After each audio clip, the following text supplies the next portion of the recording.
Bersama Yamaha, Jorge Lorenzo berhasil menjadi juara dunia tahun 2010. Yamaha menawarkan Rossi untuk tetap tinggal di dalam tim dengan catatan bayarannya akan dipangkas. Status sebagai pembalap nomor 2 di tim Yamaha. Uang mungkin bukan segalanya bagi Valentino Rossi, tetapi Valentino Rossi selalu menjadi nomor 1. Pada akhirnya, Rossi memutuskan untuk pindah ke Ducati tahun 2011, di mana pada waktu itu Ducati telah ditinggal oleh Stoner untuk pindah ke di pabrikan Honda. Rossi menjalankan harapan semua orang untuk membela tim pabrikan Italia, tim di mana dia dilahirkan. Pada tes pertamanya bersama Ducati, Valentino Rossi merasa gelisah sebab dia merasa tidak mendapatkan performanya yang bagus. Saya memiliki perasaan yang buruk sejak tes pertama di Valencia. Bukan putus asa, tapi saya khawatir telah melakukan keputusan yang salah. Rossi banyak memberikan masukan pada tim Ducati, namun pendapat buruknya tak dapat diterima dengan baik oleh Ducati. Sebagai informasi, Rossi pada saat itu performanya tidak begitu bagus, sebab ia memiliki cedera lama pada bahunya yang masih sering kambuh.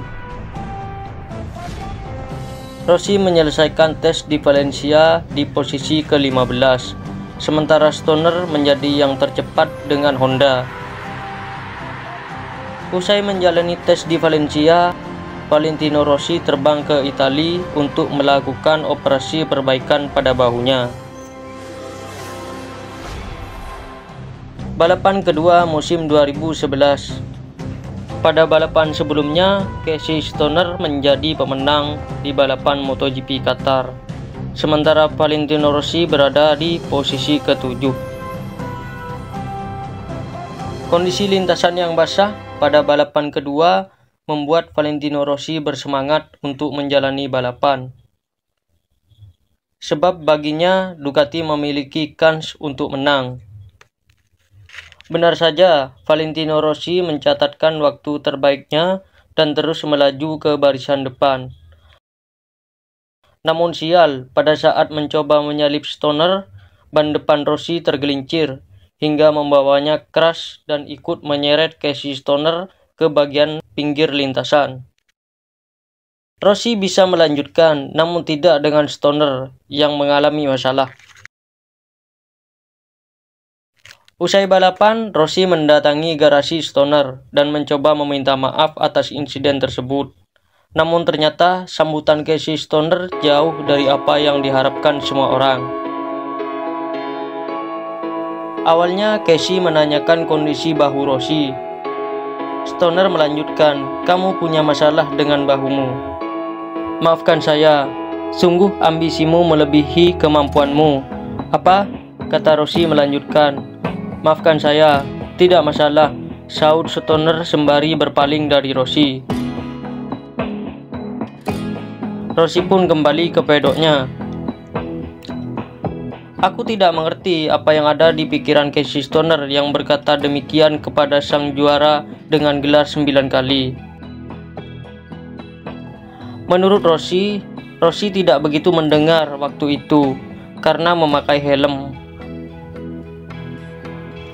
"Saya memakai helm, saya tidak dapat mendengar dengan baik apa yang dia katakan. Ambisimu melebihi kemampuanmu." "Saya ingin mengatakan bahwa saya tidak ingin mendengar apa yang dia katakan. Itu lebih baik." Sedangkan menurut Casey Stoner berkata demikian karena menurutnya seseorang yang datang ke garasi dengan memakai helm untuk meminta maaf tidak perlu dihormati. Stoner cukup kecewa. Itu bukan cara yang bagus. Menurutnya Rossi tidak benar-benar ikhlas melakukannya. Menariknya di sini, ternyata Stoner merasa sangat senang melihat Rossi terpuruk bersama Ducati dan berjuang lebih keras dari apa yang ia telah lakukan. Saya menikmatinya melihat Rossi berjuang dengan Ducati sepanjang musim. Sambil tersenyum, Casey Stoner menceritakan hal itu. Meskipun begitu, Rossi masih optimis. Dia mengaku banyak melakukan perubahan settingan pada motornya. Namun hal itu tak cukup. Dia merasa banyak kehilangan sesuatu pada saat memasuki tikungan. Terlalu banyak crash. Dan dia mengaku butuh pengalaman lebih banyak untuk mengendarai motor itu. Dia sangat sedih karena begitu lambat dengan timnya. Sejak saat itu, Vale kehilangan senyumnya. Dia jarang tersenyum. Wajahnya terlihat gelisah, tidak tenang. Di sisi lain, musibah datang yang membuat mentalnya makin buruk dan makin menyedihkan. Hal itu terjadi karena dia kehilangan sahabatnya yang tutup usia usai kecelakaan parah di Sepang, Malaysia.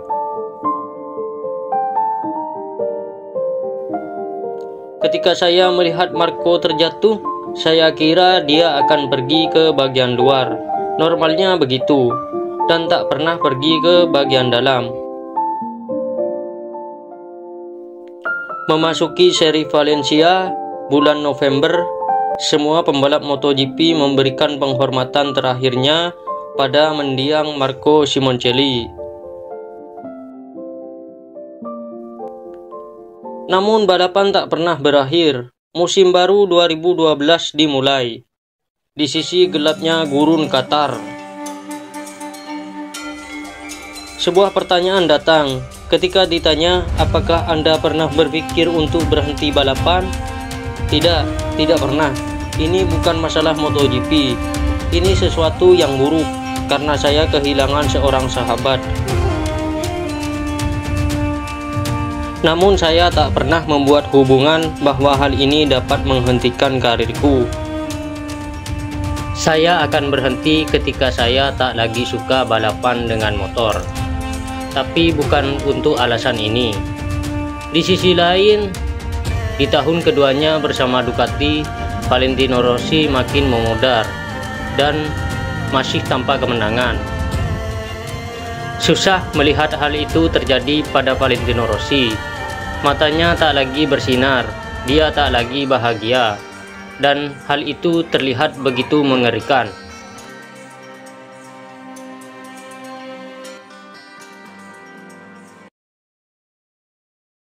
Pada tahun 2013, Valentino Rossi kembali ke Yamaha. Masih bisakah dia untuk kembali memenangkan balapan?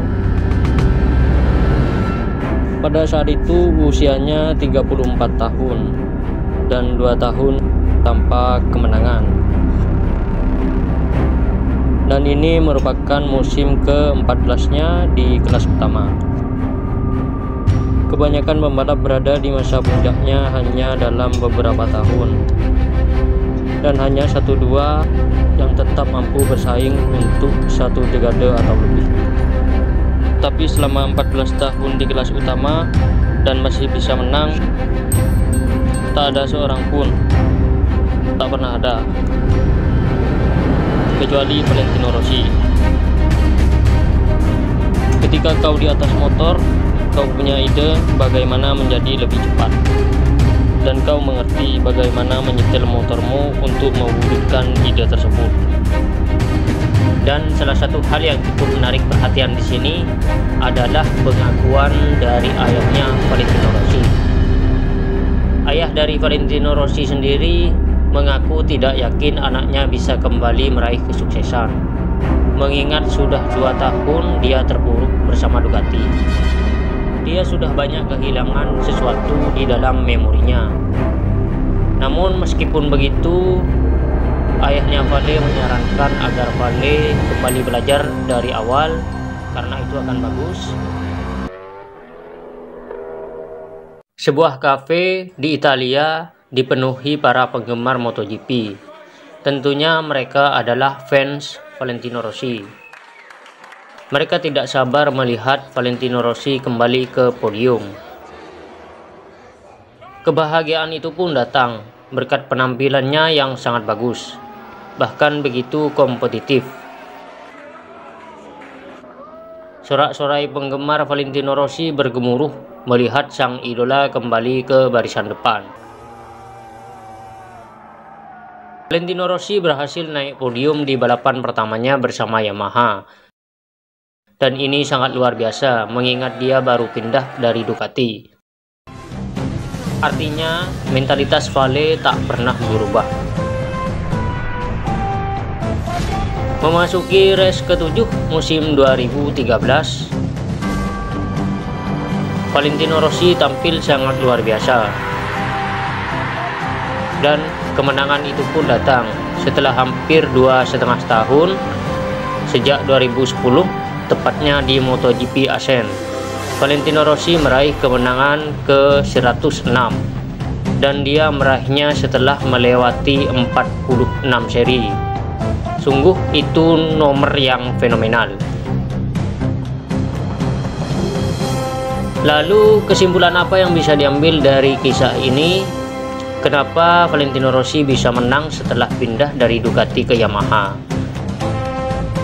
Kalau mengacu dari semua yang terjadi, baik dari awal musim, kondisi Rossi yang cedera bahu, dan motor Ducati yang belum kompetitif, meskipun sudah banyak disetting ya, dan ditambah hilangnya seorang sahabat yang sangat berperan dalam hidupnya, saya pikir Rossi hanya tak beruntung waktu itu, dan takdirnya sudah seperti itu.